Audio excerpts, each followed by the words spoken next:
વડોદરામાં computer operator લાંચ લેતા ઝડપાયો છે। ડેસર મામલતદાર કચેરીનો કોમ્પ્યુટર ઓપરેટર ઝડપાયો છે। કોમ્પ્યુટર ઓપરેટર 6,000ની લાંચ લેતા રંગે હાથ ઝડપાયો છે। રાજેન્દ્રસિંહ પરમાર એસીબીના છાટકામાં લાંચ લેતા ઝડપાયો। વેચાણ દસ્તાવેજની બાકી નોંધ કરવા માટે લાંચ માંગી હતી।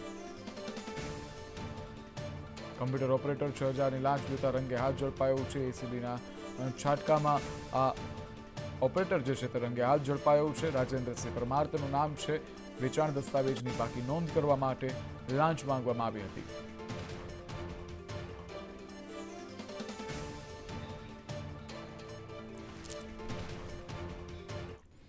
વ્યસન અને ફેશનને લઈને વજુભાઈ વાળાનું નિવેદન સામે આવ્યું છે।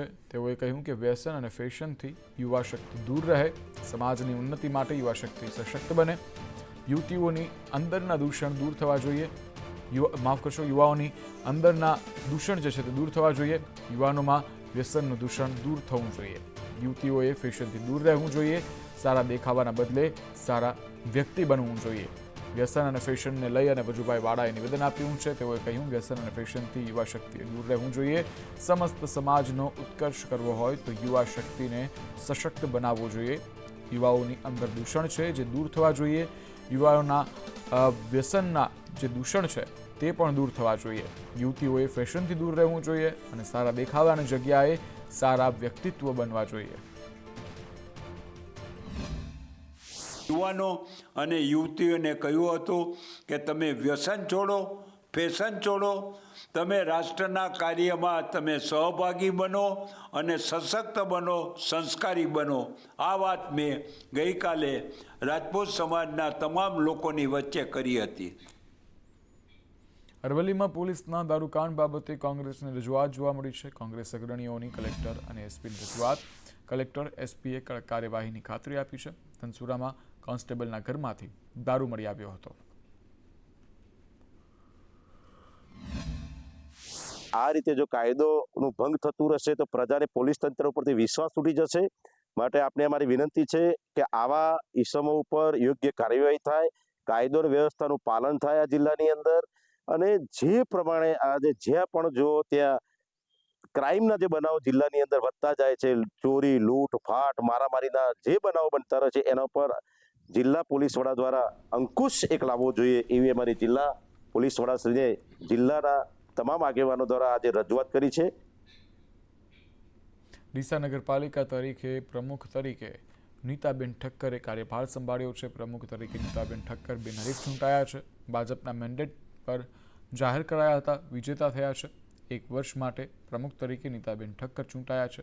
ચુસ્ત પોલીસ બંદોબસ્ત હેઠળ ચૂંટણી પૂર્ણ થઈ છે।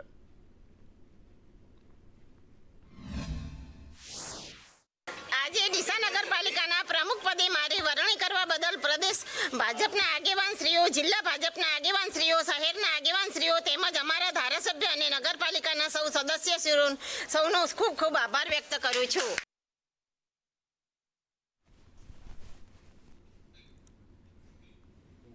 ધોરડાનો સફેદ રણ ખાતે આંતરરાષ્ટ્રીય પતંગોત્સવ 2025નું આયોજન કરાયું, જેમાં 9 દેશ સહિત ભારતના વિવિધ રાજ્યોના 50થી વધુ કાઇટિસ્ટ અવનવી પતંગો સાથે સફેદ રણના અવકાશમાં અનેરું આકર્ષણ જમાવ્યું।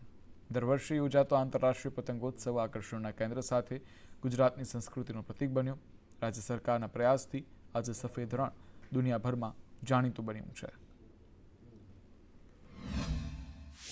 અહીંયા ધોરડો ખાતે આંતરરાષ્ટ્રીય કાઇટ ફેસ્ટિવલ છે, એમાં અમે ભાગ લીધો છે।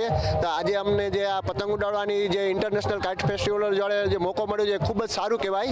માટે આનંદની વાત છે, કારણ કે આંતરરાષ્ટ્રીય પતંગોત્સવ અહીંયા યોજાણું છે। 10-11 કન્ટ્રીના લોકો આવી અને આપણા દેશના પણ ખૂણે ખૂણેથી આવીને અહીંયા પતંગ ઉડાડે છે, જેના કારણે બહુ પ્રવાસીઓને પણ એક જોવાનું લાવો મળે છે। My second Thai International Festival Kite. The festival is a unique platform for cultural exchange and showcasing kite flying traditions from around the world. I've never been here before. This is my first time and I couldn't be more excited. It's a lot of fun to be here. કેન્દ્રીય ગૃહ અને સહકાર મંત્રી દર વર્ષે ઉત્તરાયણના પર્વ પર અમદાવાદ ખાતે કાર્યકર્તાઓ સાથે ઉજવણી કરતા હોય છે। અમિત શાહે આવતીકાલે ઉત્તરાયણની ઉજવણી મેમનગર ખાતે આવેલી શાંતિ નિકેતન એપાર્ટમેન્ટ ખાતે કરવાના છે। ત્યારે સોસાયટીના રહીશોમાં ભારે ઉત્સાહ જોવા મળી રહ્યો છે. અમિત શાહના આગમનના પગલે સોસાયટીના રહીશો દ્વારા ડ્રેસ કોડ નક્કી કરાયો છે. તો અમિત શાહના આગમન સમયે ભવ્ય સ્વાગતની પણ તૈયારીઓ કરવામાં આવી છે.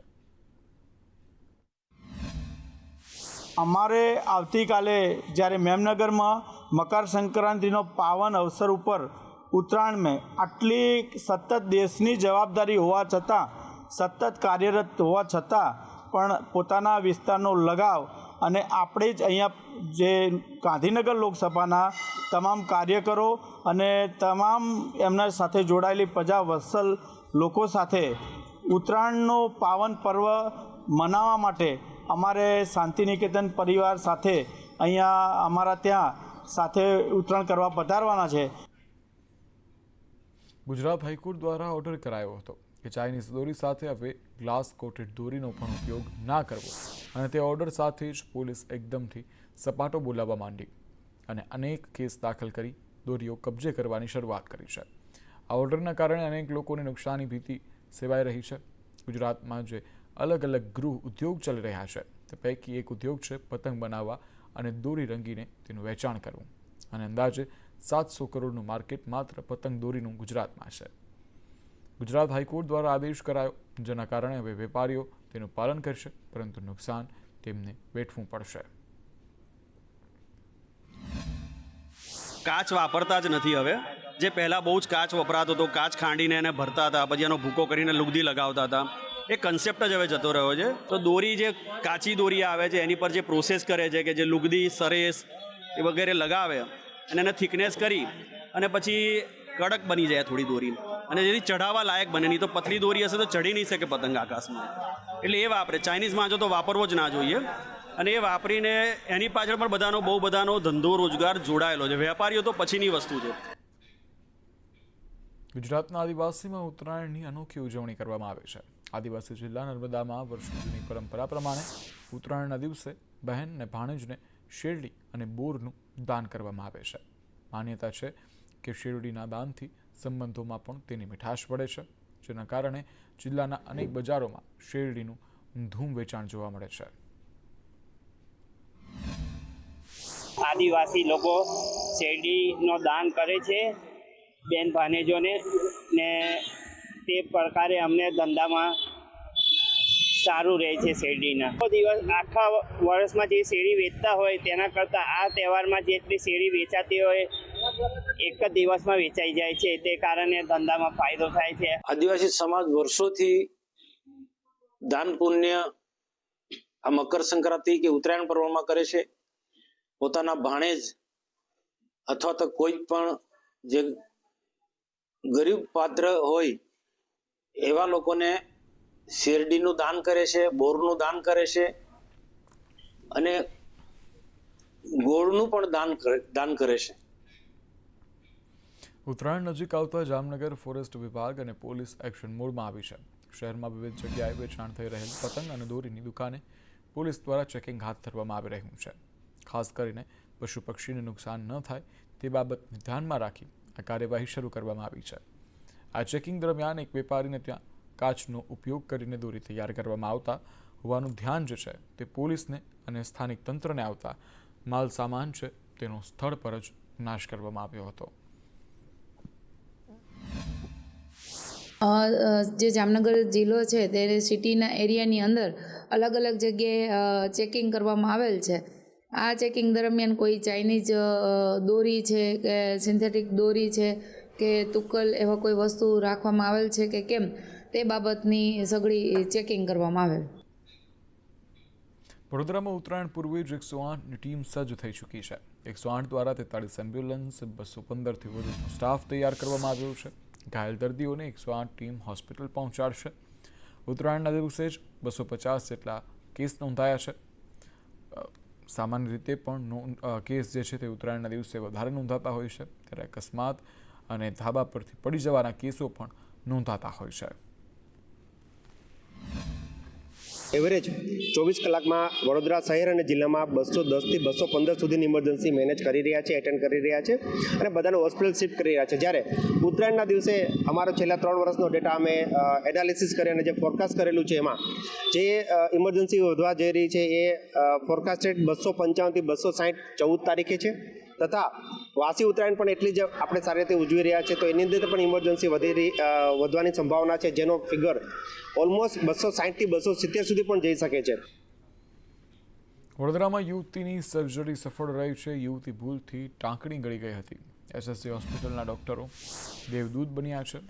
સર્જિકલ વિભાગના ડોક્ટર કે.ડી. શાહનું નિવેદન પણ સામે આવ્યું. 15 દિવસ પહેલા યુવતી ટાંકણી ગળી ગઈ હતી. અમારા માટે ખૂબ જ પડકારજનક કેસ હતો.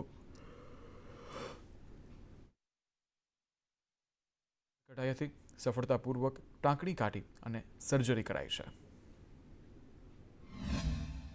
આમાં ઘણી તકલીફ પડી હતી, કારણ કે જે ટાંકણી ગળી ગઈ હતી એ આખી આંતરડાને કાણું પાડીને બહાર નીકળવાની જ હતી, પણ જે ઉપર એનો ભાગ હતો, મેં જે કીધું એ પ્રમાણે, જે ટાંકણીને શું કહેવાય છે કે માથામાં નાખે છે પીને ટાઈપનું પોપટું જેવું હતું વસ્તુ, અને એને લીધે એ ભાગ ઉપર દેખાતો હતો અને એટલે જે કાઢી છે. તો ના હોત તો એ કાણું પાડીને બહાર નીકળી જ ગઈ હોત ને એ પાસે ઓપરેશન છે બીજો વારો હતો નહીં. ચાઇનાથી તિબેટને આઝાદ કરાવવાની માંગ સાથે રેલી યોજવામાં આવી. ચાઇના ફ્રી તિબેટને લઈને બાઇક રેલી અમદાવાદ પહોંચી. અરુણાચલ પ્રદેશથી બાઇક રેલીની શરૂઆત થઈ હતી. રેલી 20 રાજ્યોમાં ફરશે. 20,000 કિલોમીટરનું અંતર કાપશે. ચીન પર તિબેટની સંસ્કૃતિ, પર્યાવરણનો નાશ કરવાનો આરોપ છે. ભારત સરકાર તિબેટ અંગે નીતિ લાવે તેવી માંગ કરાઈ રહી છે. રેલીમાં આવેલા અગ્રણી જીઓનપો ધુંધુપેનું નિવેદન પણ સામે આવ્યું. ધુંધુપેએ કહ્યું કે તિબેટ સુરક્ષિત તો ભારત પણ સુરક્ષિત રહેશે. और ये जो बाइक रैली जो है हम तिब्बती युवा कांग्रेस ने, जैसे कि हम डॉक्टर ज्योति जी ने बताया, 22 नवंबर को हमारे भारत और तिब्बत का सीमा, वो भी अरुणाचल प्रदेश में स्थित बुमला से हमने शुरुआत किया है. ये जो भारत जागरण की यात्रा जो है, ये जो बाइक रैली का यात्रा जो है, हमारे 20 से ज्यादा हमारे भारत के राज्य में तय कर किलोमीटर के तौर से 20,000 से अधिक किलोमीटर हम यात्रा कर इसका पूरा का मकसद जो है तिब्बत की आजादी, भारत की सुरक्षा. રાજકોટ જેતપુરના ભાદર નદી પરનો દેરડી બેઠી ધાબીનો પુલ લોકો માટે મુશ્કેલ બન્યો છે અને આ મુશ્કેલી લોકોને પરેશાન કરી રહી છે. ચોમાસા બાદ બિસ્માર પુલની હાલત બિસ્માર બની ગઈ છે, અતિ બિસ્માર બની ગઈ છે. પુલને રેલિંગ ન હોવાથી તે જોખમી છે. ચોમાસા દરમિયાન નદી બે કાંઠે થતાં અવારનવાર પુલ બંધ કરી દેવામાં આવે છે, જેના કારણે સ્થાનિકો પુલ ઊંચો કરી વ્યવસ્થિત બનાવવામાં આવે તેવી માંગ કરી રહ્યા છે. ચર્ચા છે કે 2 વર્ષ પહેલાં પુલ માટે 14 કરોડની ગ્રાન્ટ મંજૂર કરાઈ હતી, પરંતુ આજ દિન સુધી કોઈ કામગીરી હાથ ન ધરાતા લોકોમાં રોષ જોવા મળી રહ્યો છે. પુલ ઉપર ચોમાસા દરમિયાન અવારનવાર અહીં પાણી વહેતું હોય છે, જેને કારણે અહીં અકસ્માતો પણ બને છે અને ઘણીવાર તો અહીંથી પુલ ઉપરથી જે લોકો તણાઈ જાય છે તેવા મૃત્યુ પણ બને છે. એટલે આ પુલને તાત્કાલિક ધોરણે ઊંચો બનાવવામાં આવે એવી અમારી 8 થી 10 ગામની માંગણી છે. ચોમાસામાં 4 મહિના અમારે ફરીને જવું પડે છે. આ પુલ મંજૂર થયો એવું સાંભળ્યું છે, પણ હજી સુધી કાંઈ એનો કાંઈ આવ્યું નથી. રસ્તો નથી થયો ને આ રસ્તો આવું ખરાબ છે એકદમ. આવો જેતપુર શહેરને 15 જેટલા ગ્રામ્ય વિસ્તારથી જોડતો અને જેતપુર શહેરના એક વિસ્તારથી બીજા વિસ્તારને જોડતો પુલ એટલે દેરડીની બેઠી ધાબીનો પુલ. અત્યારે આપણે આ પુલ ઉપર છીએ અને આ પુલ પર ચોમાસાના 4 માસ દરમિયાન પાણી ફરી વળતું હોય છે, જેને કારણે થઈને વાહન વ્યવહારની અવરજવર આ પુલ ઉપર બંધ થઈ જાય છે. અને આ પુલ પર ફેન્સિંગ પણ ન હોય, તેને કારણે દર ચોમાસે અહીંયા અકસ્માતના બનાવો બને છે. એકાદો માનવ જિંદગીનો ભોગ લેવાય છે. તો આ પુલ ઊંચો કરવાની ઘણા સમયથી આ લોકોની માંગ છે. વર્ષ 2022ની વિધાનસભાની ચૂંટણીમાં પણ આ પુલ મંજૂર થઈ ગયો 14 કરોડના ખર્ચે તેવી જાહેર કરવામાં આવી હતી, પરંતુ હજી પુલનું કામ કોઈ રીતે ચાલુ કરવામાં નથી આવ્યું, જેથી આ પુલને તાત્કાલિક ઊંચો કરી અને લોકોને ચોમાસા દરમિયાન પણ સુવિધા મળી રહે તેવી લોકોની માંગ છે. વિમલ રામાણી સાથે હિતેશ રાઠોડ, સંદેશ ન્યૂઝ. અમદાવાદ મ્યુનિસિપલ ટ્રાન્સપોર્ટ સર્વિસનું વર્ષ 2025-26 માટેનું ટ્રાન્સપોર્ટ મેનેજર દ્વારા ₹682 કરોડનું ડ્રાફ્ટ બજેટ રજૂ કરવામાં આવ્યું. ગત વર્ષના રૂપિયા 641.5 કરોડના ડ્રાફ્ટ બજેટમાં આ વર્ષ રૂપિયા 40.50 કરોડનો વધારો કરવામાં આવ્યો છે. આ ડ્રાફ્ટ બજેટમાં શાસકો દ્વારા આગામી સમયમાં સુધારો કરી આખરી મંજૂરી આપવામાં આવશે. ગરીબ અને મધ્યમ વર્ગીય પરિવાર માટે આશીર્વાદરૂપી ગણાતી જાહેર પરિવહન સેવા એટલે કે અમદાવાદ મ્યુનિસિપલ ટ્રાન્સપોર્ટ સર્વિસ માટેનું રૂપિયા 682 કરોડનું ડ્રાફ્ટ બજેટ રજૂ કરવામાં આવ્યું. બજેટમાં ફરી એકવાર બસની સંખ્યા વધારવાનો જૂનો રાગ આલાપવામાં આવ્યો તો એએમટીએસની ખોટ સતત વધી રહી ત્યારે ખોટ ઓછી કરવા માટે પણ એ જ જૂની પુરાણી કેસેટ વગાડવામાં આવી. આ વર્ષે ટોટલ 675 કરોડનું બજેટ રજૂ કરવામાં આવેલું છે, જેમાં અંદાજિત આપણે 437 કરોડનું દેવું એએમસી પાસેથી આપણે ડિમાન્ડ કરવાનું રહેશે. ગયા વર્ષે 401 કરોડનું દેવું આપણે એએમસી પાસેથી લીધેલું હતું. આ આવકમાં ઉત્તરોત્તર વધારો થાય એએમટીએસની પોતાની આવકમાં, એના માટે અલગ અલગ પ્રયાસો હાથ ધરવામાં આવી રહ્યા છે, જેમાં મલ્ટીમોડલ ટ્રાન્સપોર્ટ હબ, પીપીપી આધારિત પ્રોજેક્ટ્સ અને બસેસનું નિયમિત અને સુદૃઢ સંચાલન, આવા અલગ અલગ બાબતથી પ્રયાસો હાથ ધરવામાં આવી રહ્યા છે. ખેડબ્રહ્મા તાલુકામાં યુરિયા ખાતર લેવા માટેની લાંબી કતારો લાગી. ખેડબ્રહ્મા તાલુકા સહકારી ખરીદ વેચાણ સંઘ લિમિટેડ આગળ છેલ્લા 2 થી 3 દિવસથી યુરિયા ખાતર માટે લાંબી લાઈનો લાગી છે, કતારો લાગી છે. સરકારશ્રી દ્વારા ખાતરની અછત ન હોવાથી કંઈ પણ સમસ્યા ન હોવાની વાત કરવામાં આવી રહી છે, પરંતુ હકીકતે સમસ્યા છે. ત્યારે ખેડબ્રહ્મા તાલુકામાં સવારથી યુરિયા ખાતર માટે લાંબી લાઈનો જોવા મળી હતી. જો ખેડૂતોને સમયસર ખાતર મળે તો પાકને પોષણ મળતા પાકની ઉપજ સારી આવે અને ખેડૂતની આવકમાં વધારો થાય. જ્યારે ખાતર સમયસર ન મળે જેના કારણે પાકની ઉપજમાં પણ ઘટાડો થાય છે. સરકારશ્રીને ખેડૂતની રજૂઆત છે કે ખેડબ્રહ્મામાં ખાતર પૂરું થઈ ગયું છે. દરેક ખેડૂતો એક જ રજૂઆત કરી રહ્યા છે કે ખાતર આપવામાં આવે. 4 થી 5 જે યુરિયા ખાતર જે છે તેના માટે કતારો લાગી છે. અમને ખાતરની આ લાઈન ઉભા રહીએ છીએ તો લાઈનમાં ખાતર અમને મળતું નથી. અમારે ટાઈમ પૂરતી ખાતર ના મળે ને પછી ટાઈમ વગરનું ખાતર મળે તો એ અમારે ખેતીનો ઉપયોગ થતો નથી. 10 દિવસથી લેનમાં ઉભા રહી થાકી જશે પણ ખાતર અમને મળતું નથી. સરકાર કહે છે કે ખાતર લોટોમાં આવે છે, ખાતર ક્યાં આવે છે? ખાતર અમને નથી મળતું. ખાતર ટાઈમસર મળતું નહીં. 2-3 ટકા કરીએ એટલે ટાઈમસર મળે તો અમારે નુકસાન ખેતીમાં થાય નહીં ને, એટલે એના માટે વિનંતી છે આપ સરકાર.